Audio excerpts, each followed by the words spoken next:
अब मैं यहाँ पे आमंत्रित करता हूँ हमारे साथ सहायक अध्यापक श्री दर्शन सिंह। इसी क्रम में मैं यहाँ पे हमारे कनिष्ठ सहायिका श्रीमती पुष्पा देवी जी 2 शब्द कहेंगे बच्चों के आशीर्वचन के लिए। 2 शब्द।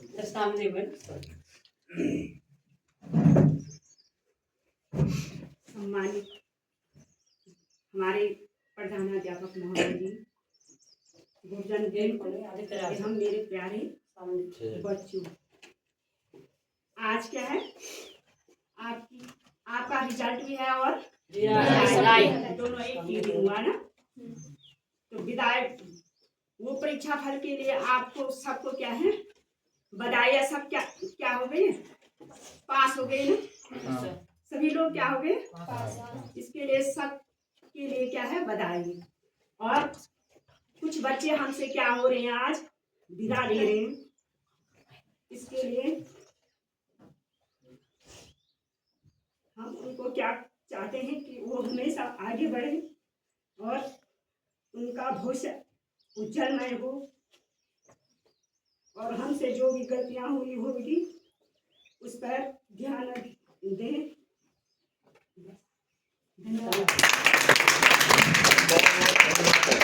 आपने साधारण शब्दों से हमारे छात्र छात्राओं को यहाँ पे संबोधित किया है। मैं तहे दिल से आपका स्वागत करता हूँ। और प्यारे छात्रों,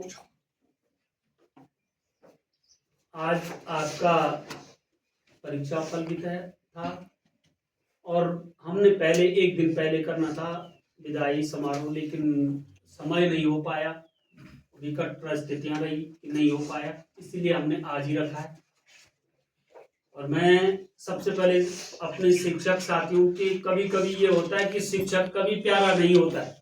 विद्यार्थी के लिए क्या है, सास के लिए बहू के लिए सास प्यारी नहीं होती, सास के लिए बहू प्यारी नहीं होती, बहुत खटपट होती दोनों की। चाहे आज के जमाने में कम भी होगी लेकिन फिर भी होती है सास और बहू की। ऐसे ही शिक्षक और शिक्षार्थियों का, विद्यार्थियों का नाता भी है, क्योंकि जहाँ पे डांट फटकार पड़ती है तो बच्चे क्या होते हैं, उनको स्वतंत्रता चाहिए। घर में माँ बाप भी डांट फटकार करेंगे, पढ़ाई करो, ये काम करो, वो काम करो, नहाओ धो सफाई रखो, उसमें भी बच्चों को नाराजगी होती होगी नहीं? भैया हम भी तुम्हारी तरह, मुझे लगभग, मैं शायद आपकी क्लास में 46 साल पहले था, 46-47 साल पहले, तो हम भी ऐसे ही थे। कोई ऐसे डांटता था थोड़ा बुरा लगता था, तो निश्चित है कि आपको भी बुरा लगा होगा। और ये एक परिवार था, परिवार में कभी किसी ने कोई गलती कर दी, हो सकता गलती किसी और ने की और मार किसी और को भी पड़ सकती, ये भी होता है। तो इसके लिए आप लोगों ने अपने मन में नहीं रखना है, ये हमारे परिवार की बात थी और आपने उन चीजों को तिलांजलि देनी है। तिलांजलि का मतलब अपने मन से हटा देना है। किसी भी गुरुजन ने या हमारे जितना भी हमारा स्टाफ है या भोजन माताएं हैं, किसी के द्वारा भी कोई यदि बच्चा प्रताड़ित हुआ होगा, उसके मन में यदि कोई ऐसी ठेस पहुंची होगी किसी भी प्रकार से, तो उसको आपने अपने मन से हटाना है और आज ही ठानना है कि हमने आगे बहुत मेहनत करनी है। यदि अथाह मेहनत करेंगे, कुछ मैंने 3-4 बच्चों को बहुत हिदायत दे रखी है कि यदि तुम अच्छे ढंग से मेहनत करेंगे तो 9th में अच्छी नंबर से पास हो, और जिनके 50% से ऊपर है वो बच्चे और अच्छी मेहनत करें, और जिसकी बहुत अच्छी है वो ये लापरवाही ना करे कि मैं तो फर्स्ट हूँ। फर्स्ट कभी कभी क्या हो जाता है, असफल भी हो जाता है, क्योंकि क्या होता है, हम में क्या हो जाता है, इंसान में घमंड हो जाता है, और घमंड कभी नहीं करना चाहिए। एक चीज का करना चाहिए, किस चीज का बोलो, मेहनत का। किस चीज का, मेहनत का। पढ़ाई मानी मेहनत क्या, लिखना है, पढ़ना है, हमेशा शुरू से पढ़ाई की, शुरू से मेहनत करनी। केवल यही नहीं, माँ बापों के साथ भी जो बच्चा घर में भी हाथ बटोरता है, सामाजिक कार्यों में भी जो बच्चा शिरकत करता है, हर जगह, हर कार्य, हर फंक्शनों में जो बच्चा क्या है भाग लेता है, वही आगे बढ़ता है और वो बहुत कुछ सीखता है। वो बरगद के वृक्ष की तरह एक दिन देश का प्रथम नागरिक बनता है। और उसके बाद आज विदाई है कक्षा 8 की, लास्ट दिन है 8 वालों का। तो विदाई शब्द अपने में ही कोरोना का साकार रूप है, क्योंकि आज से उपरांत हम और आप कक्षा 8 वाले इस ढंग से नहीं रह पाएंगे जैसे आज तक थे विद्यालय में। और न जाने किस मोड़ पे आपकी और हमारी मुलाकात होती है। ये यहाँ पे तो आते जाते रहेंगे, जो यहाँ पढ़ेंगे वो आते जाते रहेंगे, जो दूसरे कॉलेजों में जाएंगे आते जाते रहेंगे, लेकिन क्या पता कब कौन बच्चा इतनी मेहनत कर दे वो बहुत बड़ा अफसर बन जाए और हम तब लट्ठी टेक के आएंगे वहां ऑफिस में, बेटा और हमने तो पहचाना नहीं। हो सकता किसी काम के लिए आ गए और तुमने पहचान ले, क्योंकि विद्यार्थी तो पहचान लेते हैं ना। और विद्यार्थी में बहुत जल्दी ग्रोथ हो जाती है। 8 के बाद तुम में इतनी ग्रोथ हो जाएगी कि 4 साल बाद भी नहीं मिलेंगे तो हम पहचान नहीं पाएंगे।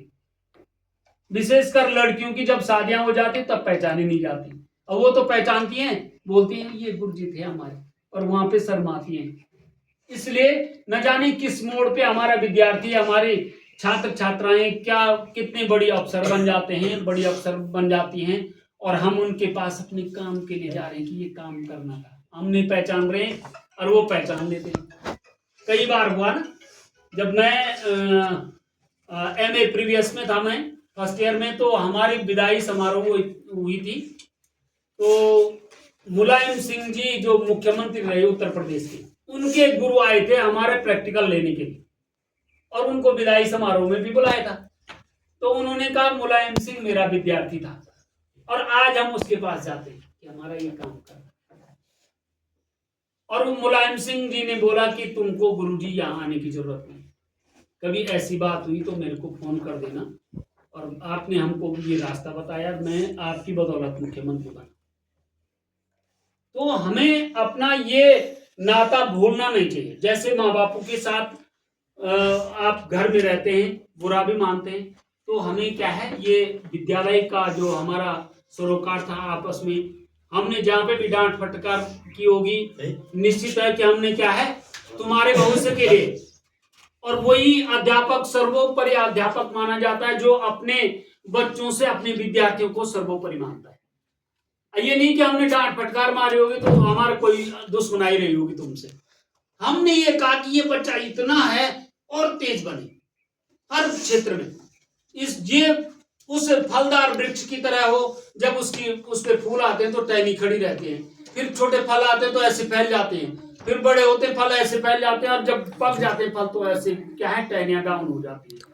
तो तुमको भी उस फलदार वृक्ष की तरह बनाने के लिए हमने हर हथकंडा अपनाया है कि कैसे तुम बहुत अच्छे ढंग से क्या है पढ़ाई करें, और पढ़ाई करके तुम एक दिन हमारे देश के प्रथम नागरिकों की श्रेणी में आएंगे।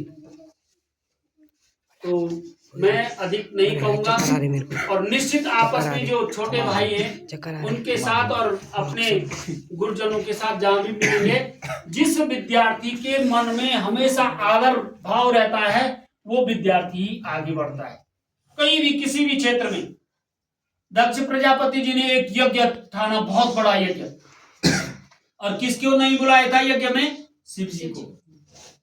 और पार्वती जी ने कहा मैंने तो जाना है, तो शिव जी ने कहा जा पर तू बेकार जा रहे, जब हमारा मान है ही नहीं। सिर्फ जब सारे दामाद 5-6 बेटियां थी दक्ष प्रजापति की, और सारे दामाद जाते तो वो चरणों में प्रणाम करते, और शिव जी ने अंतर मन से प्रणाम किया, लेकिन दक्ष प्रजापति जी क्या हो गए थे, नाराज हो गए थे, ये तो बड़ा खड़ूस आदमी है, इसने तो प्रणाम भी नहीं किया। और वहीं से उनकी क्या होगी, उन्होंने उनको निमंत्रण नहीं किया। तो पार्वती जी गए, पार्वती जी ने क्या है, यज्ञ कुंड में ही छलांग मार दी, और उसका यज्ञ विध्वंस हो गया। शिव जी ने अपनी जटा को ऐसे खींचा, 2 वीरों को भेजा वहां, और पूरा यज्ञ खत्म कर दिया, यज्ञ हुआ ही नहीं सकता। तो इस तरह से क्या अंतर मन में होना चाहिए कि हमने अपने माँ बापों का सम्मान करना है। मैं ये चाहता हूं कि आप जब बड़े भी होंगे, शादियां हो जाएंगी, बच्चे हो जाएंगे, तो अपने माँ बापों का आदर करना न भूलें। पहले तो धर्म है ये, माँ बाप हमेशा अपने बच्चों की भलाई के लिए क्या है करते रहते हैं, काम करते रहते हैं, कुछ भी उनकी मांगे रहते हैं उनको पूरा करने के लिए भरसक कोशिश करते हैं। किसी की इतनी औकात नहीं है कि उतना पैसा फीस दे दे, लेकिन वो फिर भी किस्तों में जो आवश्यक चीजें हैं उनको लाते और उनको देते। और बच्चों को भी उस आधार पे रहना चाहिए। बच्चा बड़ा हो जाता है, वो बोलता है अरे ये बुढ़े ऐसे ही बोलते, ये बुढ़िया ऐसे ही बोलती है, क्योंकि शादी जो हो गई। लेकिन ये भी ध्यान रखना, उस अपने धर्म के अनुसार नहीं करेंगे, मन के अनुसार नहीं करेंगे, तो ये ध्यान जरूर रखना, जब हम इनके जैसे खड़े होंगे, बुजुर्ग होंगे, तो निश्चित तुम्हारे बच्चे भी तुमको बोलेंगे अरे तूने अपने बाप की कितनी इज्जत की, अपने माँ बापों की कितनी इज्जत की तुमने, तो हम तो तुमसे ज्यादा करें, तुम्हारे बच्चे तुमको कोसेंगे। इसलिए क्या है, जो जैसे करता है उसको ऐसे फल मिलता है। हमेशा हर जहां भी जाते हैं पॉजिटिव सोच, सही सोच रखनी चाहिए, सही सोच से, ईमानदारी से, झूठ नहीं बोलना है, चोरी नहीं करनी है, मेहनत करनी है, और ईमानदारी रखो तो ईमानदार हमेशा आगे बढ़ता है। तो धन्यवाद। मैं अधिक न कहते हुए आप सबका मैं तहे दिल से स्वागत करता हूं, और इन कक्षा 8 के छात्र छात्राओं के उज्जवलमय भविष्य की मैं मां गुणदेरा से कामना करता हूं कि ये दिन दुनिया रात चौगुनी करके पढ़ाई करें। विशेषकर मैंने अपने अंतर मन को पूछो कि हर समय हमने बोला होगा कि ये बच्चा पढ़ने में कमजोर है। निश्चित है कि कमजोर, यदि वो उस आवाज को नहीं सुन रहा है, यदि तुम्हारे कानों में वो आवाज गूंज रही है ना गुरु जी की बोली हुई कि भाई तू मेहनत कर, इस क्षेत्र में तू बहुत कमजोर है, तो उस आवाज को जिसने आत्मसात नहीं किया, यानी कि मन में नहीं रखा और उस अनुसार मेहनत नहीं की, तो वो सफल नहीं हो सकता। जो माँ बापों ने कही और गुरुजनों ने कही। तो सभी का बहुत बहुत धन्यवाद। सबको इस नए सत्र की बहुत बहुत शुभकामनाएं। धन्यवाद।